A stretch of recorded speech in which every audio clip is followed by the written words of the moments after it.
Hi dears, welcome back. അപ്പോൾ ഇന്നൊരു butter ചിക്കൻ്റെ റെസിപ്പിയാണ് കേട്ടോ ഷെയർ ആക്കുന്നത്. ഈ ഒരു റെസിപ്പി വളരെ സിമ്പിളാണ് റെഡിയാക്കാനായിട്ട്, മാത്രമല്ല അടിപൊളി ടേസ്റ്റാണ് കേട്ടോ. ഇതിപ്പോൾ ഗീ റൈസ്, ഫ്രൈഡ് റൈസ്, അതുപോലെ തന്നെ ചപ്പാത്തി, റൊട്ടി, പൊറോട്ട, ഭട്ടൂര, ഇതിലേക്കൊക്കെ അടിപൊളി കോമ്പിനേഷനാണ് കേട്ടോ. അപ്പോൾ തീർച്ചയായിട്ടും നിങ്ങൾ ഈ ഒരു റെസിപ്പി ട്രൈ ചെയ്ത് നോക്കിയിട്ട് ഫീഡ്ബാക്ക് അറിയിക്കണേ. ഞങ്ങളിപ്പോൾ ഈ ഒരു ബട്ടർ ചിക്കന് ഭട്ടൂരയുടെ കൂടെ ആയിട്ടാണ് കേട്ടോ ഒന്ന് തയ്യാറാക്കുന്നത്. ഭട്ടൂരയുടെ റെസിപ്പി ഞാനിപ്പോൾ ഇതിൽ ഇൻക്ലൂഡ് ചെയ്യുന്നില്ല, കാരണം ഞാൻ മുന്നേ അപ്ലോഡ് ചെയ്തിട്ടുണ്ട്. അപ്പോൾ അതിൻ്റെ റെസിപ്പി വേണമെന്നുള്ളവർ ഒന്ന് ചെക്ക് ചെയ്ത് നോക്കുക കേട്ടോ.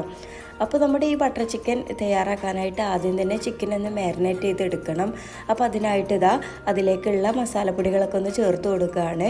അപ്പോൾ മുളക് പൊടി, മഞ്ഞൾപ്പൊടി, മല്ലിപ്പൊടി, ഉപ്പ്, പിന്നെ ഗരം മസാല, ചിക്കൻ മസാല, അതൊക്കെ ഉണ്ടോ ചേർത്ത് കൊടുക്കുന്നത്. പിന്നെ ഇതിലേക്ക് കുറച്ച് കളർ ആഡ് ചെയ്യുന്നുണ്ട്. അതുപോലെ തന്നെ ഇഞ്ചി വെളുത്തുള്ളി പേസ്റ്റ്, പിന്നെ വിനാഗിരിയൊക്കെ ഉണ്ട് ഒഴിച്ച് കൊടുക്കുന്നത്.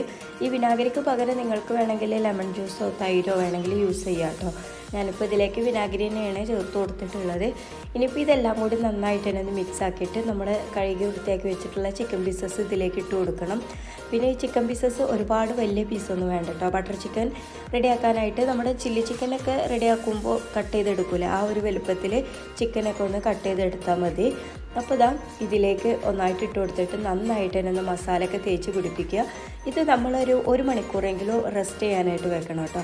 എങ്കിൽ നന്നായിട്ട് മസാലയൊക്കെ പിടിച്ചിട്ട് നല്ല ടേസ്റ്റ് ഉണ്ടാവുള്ളൂ. നമ്മൾ എത്രത്തോളം ഇതിങ്ങനെ റെസ്റ്റ് ചെയ്യാനായിട്ട് വെക്കുന്നോ അത്രത്തോളം നമ്മുടെ ചിക്കൻ അടിപൊളി ടേസ്റ്റ് ആയിരിക്കും കേട്ടോ. അപ്പോൾ ഇത് ഒന്നായിട്ട് നന്നായിട്ട് മിക്സ് ആക്കിയിട്ട് ഞാനിപ്പോൾ 1 മണിക്കൂറാണ് റെസ്റ്റ് ചെയ്യാനായിട്ട് വെക്കുന്നത്. എന്നിട്ടാണ് കേട്ടോ ഫ്രൈ ചെയ്തെടുക്കുക.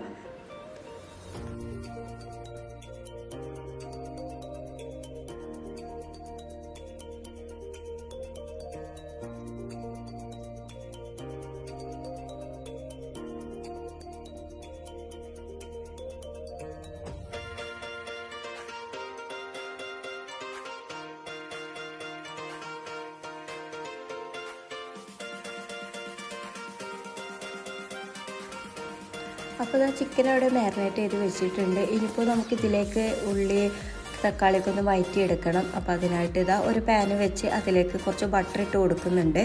ഈ ബട്ടർ ചിക്കനിലേക്ക് കൂടുതലും നമ്മൾ ബട്ടർ തന്നെ ഉണ്ട് യൂസ് ചെയ്യുന്നത്. ഇനിയിപ്പോൾ ചിക്കൻ ഫ്രൈ ചെയ്യാനും ബട്ടർ എടുക്കുന്നവരുണ്ട്, പക്ഷെ ഞാൻ ചിക്കൻ ഫ്രൈ ചെയ്യുന്നത് ഓയിലാണ് കേട്ടോ. അപ്പോൾ ഈ ബട്ടർ ഒന്ന് മെൽറ്റ് ആയതിന് ശേഷം നമ്മൾ കട്ട് ചെയ്ത് വെച്ചിട്ടുള്ള ഓണിയനൊക്കെ ചേർത്ത് കൊടുക്കുക. ഞാനിപ്പോൾ കുറച്ചധികം ക്വാണ്ടിറ്റിയിലാണ് കേട്ടോ കാണിക്കുന്നത്. അതായത് ചിക്കന് 3 കിലോ എടുത്തിട്ടുണ്ട്. അപ്പോൾ അതിലേക്കുള്ള മെഷർമെൻറ്റും കാര്യങ്ങളൊക്കെ കേട്ടോ. കാരണം ഇന്നിവിടെ ഉസ്താദുമാരുടെ ചിലവാണ്, അപ്പോൾ അവർക്ക് വേണ്ടിയിട്ടാണ് കേട്ടോ ഇത് റെഡിയാക്കുന്നത്. അപ്പോൾ കുറച്ചധികം ചെയ്യുന്നുണ്ട്. ഇനിയിപ്പോൾ നിങ്ങൾ ഇത്രയൊന്നും എടുക്കുന്നില്ല എന്നുണ്ടെങ്കിൽ ഞാൻ എടുക്കുന്നതിൻ്റെ എല്ലാതും അളവ് കുറച്ചിട്ട് എടുക്കുക കേട്ടോ. ഇപ്പോൾ ഇതിലേക്ക് സവാള ഒരു 6 സവാള ഇട്ട് എടുത്തിട്ടുള്ളത്. ഓരോ കിലോയിലേക്കും 2 സവാള, അത് അത്യാവശ്യം വലുപ്പമുള്ള സവാള തന്നെ ഇട്ട് എടുത്തിട്ടുള്ളത്. അത് കുറച്ച് വലിയ പീസസായിട്ട് കട്ട് ചെയ്തിട്ട് ഇതിലേക്ക് ഇട്ട് കൊടുത്തിട്ടൊന്ന് വഴറ്റിയെടുക്കുക. നമ്മൾ ഇട്ട് കൊടുത്തിട്ടുള്ള സവാള ഒരുപാട് അങ്ങ് സോഫ്റ്റ് ആവാനൊന്നും നിൽക്കണ്ട, ജസ്റ്റ് ഒന്ന് വഴറ്റിയെടുത്താൽ മതിയാവും. കാരണം നമുക്കിത് ഒന്നും കൂടെ അരച്ചെടുക്കാനുള്ളതാണ്. ഇനിയിപ്പോൾ ഇതിലേക്ക് ഇഞ്ചി വെളുത്തുള്ളി പേസ്റ്റാണ് ചേർത്ത് കൊടുക്കുന്നത്. ഞാനിപ്പോൾ 3 ടീസ്പൂൺ അളവിൽ ഇഞ്ചി വെളുത്തുള്ളി പേസ്റ്റ് ചേർത്ത് കൊടുക്കുന്നുണ്ട് കേട്ടോ. അപ്പോൾ അതും കൂടി ഇട്ടിട്ട് ഒന്ന് മിക്സ് ആക്കുക. ഇനിയിപ്പോൾ ഇതിലേക്ക് തക്കാളിയാണ് ചേർത്ത് കൊടുക്കുന്നത്. 6 വലിയ തക്കാളി എടുത്തിട്ടുണ്ട്. അത് കുറച്ച് വലിയ പീസായിട്ട് തന്നെയാണ് കട്ട് ചെയ്തിട്ടുള്ളത്. ഇനിയിപ്പോൾ ഇതിലേക്ക് വറ്റൽമുളകും പിന്നെ അണ്ടിയാണ് ചേർത്ത് കൊടുക്കുന്നത്. അപ്പോൾ ഏകദേശം ഒരു 10-20 അണ്ടി, ഒരു 12 വറ്റൽമുളകൊക്കെയാണ് ചേർത്ത് കൊടുത്തിട്ടുള്ളത്. അതൊക്കെ നിങ്ങളുടെ എരിവിനനുസരിച്ച് നോക്കിയിട്ട് വേണം ചേർത്ത് കൊടുക്കാൻ. അപ്പോൾ ഇതെല്ലാം കൂടി നന്നായിട്ട് തന്നെ ഒന്ന് മിക്സ് ആക്കിയിട്ട് വഴറ്റിയെടുക്കുന്നുണ്ട്.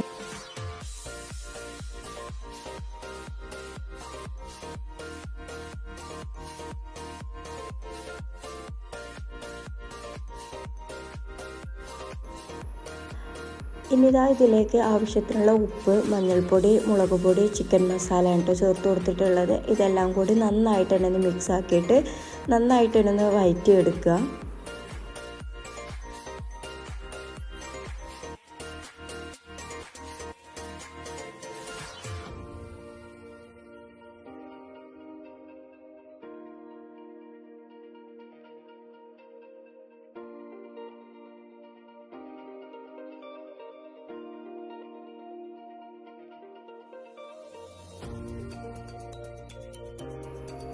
ഇതാ എല്ലാം കൂടി നന്നായിട്ട് തന്നെ ഒന്ന് വഴറ്റി എടുത്തിട്ടുണ്ട്. ഇനിയിപ്പോൾ ഫ്ലെയിം ഓഫ് ചെയ്തിട്ട് ഇത് നന്നായിട്ട് ചൂടാറുന്നത് വരെ വെയിറ്റ് ചെയ്യണം കേട്ടോ. നന്നായിട്ട് ചൂടാറിയതിന് ശേഷമാണ് നമ്മളിത് മിക്സിയിൽ അരച്ചെടുക്കുന്നത്. അപ്പോൾ ഇത് നന്നായിട്ട് ചൂടാറട്ടെ. അപ്പോഴേക്ക് നമുക്ക് ചിക്കനൊക്കെ ഒന്ന് ഫ്രൈ ചെയ്തിട്ടെടുക്കാം. അപ്പോൾ ചിക്കൻ ഫ്രൈ ചെയ്യുന്നതിൻ്റെ ആദ്യ ഭാഗങ്ങൾ എൻ്റെ അടുത്ത് നിന്ന് കട്ടായി പോയിട്ടോ. ഞാനത് ഓണാക്കിയെന്ന് വിചാരിച്ചതാണ്, പക്ഷേ വീഡിയോ അങ്ങനെ എടുക്കുന്നുണ്ട്, പക്ഷേ അതേ പൗസിലായിരുന്നു.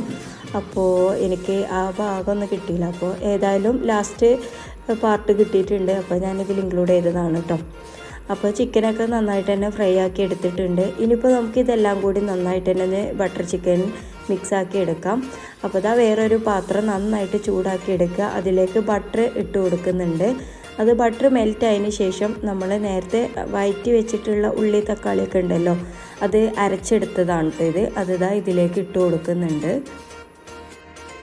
ഇതിപ്പോൾ അത്യാവശ്യം നല്ല കട്ടിക്കാണിട്ടിരിക്കുന്നത്. ഇനിയിപ്പോൾ ഈ മിക്സി ഒന്ന് കുറച്ച് വെള്ളത്തിൽ ആക്കിയിട്ട് ഇതിലേക്ക് തന്നെ ഒഴിച്ച് കൊടുക്കുന്നുണ്ട്. അപ്പോൾ ഒരുപാട് വെള്ളം ചേർത്ത് കൊടുക്കരുത് കേട്ടോ, നമ്മുടെ തിക്നെസ്സിനനുസരിച്ച് ചേർത്ത് കൊടുക്കുക. ബട്ടർ ചിക്കൻ എന്നൊക്കെ പറയുമ്പോൾ കുറച്ച് ഗ്രേവി നല്ല തിക്നെസ്സിലായിരിക്കും. അപ്പോൾ അതുകൊണ്ട് ഒരുപാട് വെള്ളമൊന്നും ചേർത്ത് കൊടുക്കണ്ട. അപ്പോൾ ഞാനിപ്പോൾ കുറച്ച് വെള്ളമാണ് കേട്ടോ ചേർത്ത് കൊടുത്തിട്ടുള്ളത്. എന്നിട്ട് ഇതാ നന്നായിട്ട് തന്നെ ഒന്ന് തിളപ്പിച്ചെടുക്കുക. ഇങ്ങനെ തിളച്ച് വന്നാൽ ഇനിയിപ്പോൾ ഇതിലേക്ക് കസൂരി മേത്തി ചേർത്ത് കൊടുക്കുന്നുണ്ട്. അപ്പോൾ അത് കുറച്ചധികം ചേർത്ത് കൊടുക്കുക കേട്ടോ, കാരണം നമ്മുടെ ഈ ബട്ടർ ചിക്കനിലേക്ക് കൂടുതൽ ടേസ്റ്റ് കൊടുക്കുന്നതാണ് ഈ ഒരു കസൂരി മേത്തി. അപ്പോൾ ഇതെന്തായാലും വേണം കേട്ടോ. ഇതില്ലാന്നുണ്ടെങ്കിൽ ഈ ബട്ടർ ചിക്കൻ്റെ ടേസ്റ്റ് ഒന്നും ഉണ്ടാവില്ല. നോർമലി വേറെ എന്തെങ്കിലും ഗ്രേവിയൊക്കെ റെഡിയാക്കുന്ന പോലെ ആയിരിക്കും. അപ്പോൾ ഈ കസൂരി മേത്തി ഇട്ടിട്ട് നന്നായിട്ട് തന്നെ മിക്സാക്കി കൊടുക്കുക. എന്നിട്ട് ഇതൊന്നും കൂടി നന്നായിട്ട് തിളച്ച് വന്നാൽ നമ്മൾ നേരത്തെ ഫ്രൈ ആക്കി വെച്ചിട്ടുള്ള ചിക്കൻ പീസസൊക്കെ ഇതിലിട്ടിട്ട് ഒന്ന് മിക്സാക്കി കൊടുക്കണം. പിന്നെ ഞാനിപ്പോൾ എടുത്തിട്ടുള്ള തക്കാളി അധികം കളറില്ലാത്തതുകൊണ്ട് ഇത് അത്ര ഒരു റെഡ് കളറ് വരുന്നില്ല. അപ്പോൾ അതുകൊണ്ട് ഞാൻ കുറച്ച് കളർ ആഡ് ചെയ്യുന്നുണ്ട് കേട്ടോ ഇതിൽ. അപ്പോൾ നിങ്ങൾക്ക് വേണമെന്നുണ്ടെങ്കിൽ ചേർത്ത് കൊടുത്താൽ മതി, അല്ലാന്നുണ്ടെങ്കിൽ ഈ ഒരു കളർ തന്നെ മതിയാകും കേട്ടോ. അപ്പോൾ അത് ഓപ്ഷണലാണ്, ആവശ്യമുള്ളവർ മാത്രം ചെയ്താൽ മതി. അപ്പോൾ അത് നന്നായിട്ട് തന്നെ തിളച്ച് വന്നിട്ടുണ്ട്. ഇനിയിപ്പോൾ ഇതിലേക്ക് ചിക്കൻ പീസസൊക്കെ ഇട്ട് കൊടുത്തിട്ട് നന്നായിട്ട് തന്നെ ഒന്ന് മിക്സ് ആക്കുക.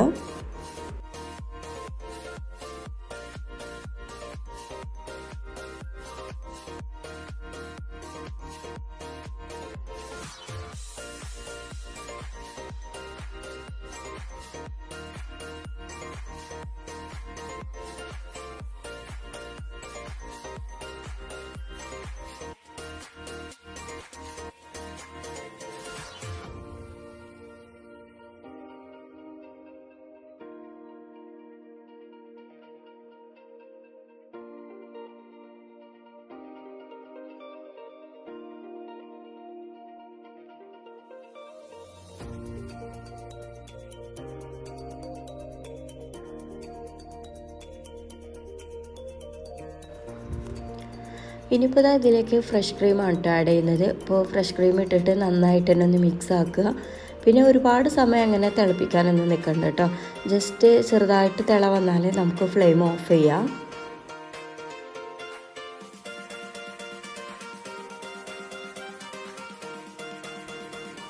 അപ്പോൾ ഇതുപോലെ ചെറുതായിട്ട് തിള വന്ന് തുടങ്ങിയിട്ടുണ്ട്. അപ്പോൾ ഈ ഒരു സമയത്ത് നമുക്ക് ഫ്ലെയിം ഓഫ് ചെയ്തിട്ട് ഇതിലേക്ക് കുറച്ച് മല്ലിയില ചേർത്ത് കൊടുക്കുക. അപ്പോൾ മല്ലിയില ചേർത്തിട്ട് നന്നായിട്ട് തന്നെ ഒന്ന് മിക്സ് ആക്കുക. എന്നിട്ട് ഇതിലേക്ക് സ്പ്രിംഗ് ഓണിയൻ ആണ് കേട്ടോ ചേർത്ത് കൊടുക്കുന്നത്. അപ്പോൾ സ്പ്രിംഗ് ഓണിയൻ ഉണ്ടെന്നുണ്ടെങ്കിൽ ചേർത്ത് കൊടുത്താൽ മതി, ഇല്ലാന്നുണ്ടെങ്കിൽ കുഴപ്പമൊന്നുമില്ല. നമുക്ക് ഷോപ്പിൽ നിന്നൊക്കെ വാങ്ങിക്കുമ്പോൾ സ്പ്രിംഗ് ഓണിയൻ ഇട്ടിട്ടാണ് കേട്ടോ ഈ ഒരു ബട്ടർ ചിക്കന് കിട്ടാറ്. ഇപ്പോൾ സ്പ്രിംഗ് ഓണിയനൊക്കെ ഇട്ട് കൊടുത്തിട്ടുണ്ട്. ഒരുപാട് അങ്ങനെ ചേർത്ത് കൊടുക്കണം കേട്ടോ, കുറച്ച് ചേർത്ത് കൊടുത്താൽ മതി. പിന്നെ കുറച്ച് ഫ്രഷ് ക്രീമും കൂടെ ഇതുപോലെ മുകളിലാക്കി കൊടുക്കുക. എന്നിട്ട് ഇതിൻ്റെ സെൻറ്ററിലായിട്ട് ഒരു പീസ് ബട്ടറും കൂടി വെച്ച് കൊടുക്കുക. അപ്പോൾ നമ്മുടെ സൂപ്പർ ടേസ്റ്റി ആയിട്ടുള്ള ബട്ടർ ചിക്കൻ ഇവിടെ റെഡി ആയിട്ടുണ്ട്. വേണമെന്നുണ്ടെങ്കിൽ കുറച്ച് ഭംഗിക്ക് വേണ്ടിയിട്ട് മല്ലിയില ഒന്നും കൂടി തൂക്കി കൊടുക്കുക കേട്ടോ. അപ്പോൾ അടിപൊളി ടേസ്റ്റുള്ള ബട്ടർ ചിക്കനാണ്. അപ്പോൾ തീർച്ചയായിട്ടും ഇത് ട്രൈ ചെയ്ത് നോക്കുക, ഫീഡ്ബാക്ക് അറിയിക്കുക. അപ്പോൾ ഇന്നത്തെ റെസിപ്പി നിങ്ങൾക്ക് എല്ലാവർക്കും ഇഷ്ടപ്പെട്ട് കാണുമെന്ന് വിചാരിക്കുന്നു. ഇഷ്ടമായ ലൈക്ക് ചെയ്യുക, ഷെയർ ചെയ്യുക, നിങ്ങളുടെ അഭിപ്രായങ്ങളൊക്കെ താഴെ കമൻറ്റ് ചെയ്യുക. അതുപോലെ തന്നെ സബ്സ്ക്രൈബ് ചെയ്യാത്തവരുണ്ടെങ്കിൽ ഒന്ന് സബ്സ്ക്രൈബ് ചെയ്ത് സപ്പോർട്ട് ചെയ്യണം.